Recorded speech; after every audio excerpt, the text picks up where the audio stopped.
നിങ്ങൾക്കിതറിയാമോ? ഒരു ദിവസം ഒരു പുതിയ അറിവ്. പുതിയൊരു വീഡിയോയിലേക്ക് നിങ്ങൾക്ക് ഏവർക്കും സ്വാഗതം.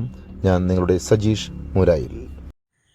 ഇന്നത്തെ വീഡിയോയിൽ നമ്മൾ ചർച്ച ചെയ്യുന്നത് തൈറോയ്ഡ് ഗ്രന്ഥിയുടെ ആരോഗ്യം സംരക്ഷിക്കുന്ന പ്രധാന ഭക്ഷണങ്ങൾ ഏതൊക്കെയാണെന്നാണ്.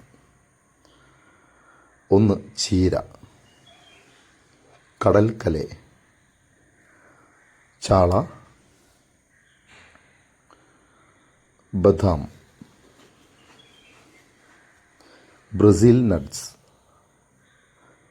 ട്യൂണ മത്സ്യം, ഗ്രീക്ക് യോഗട്ട്, മുട്ട, അവക്കാഡോ, മത്തങ്ങ വിത്തുകൾ, ചിക്കൻ, കൂണുകൾ. ഇതുപോലുള്ള കൂടുതൽ വീഡിയോകൾക്കായി സബ്സ്ക്രൈബ് ചെയ്യുക.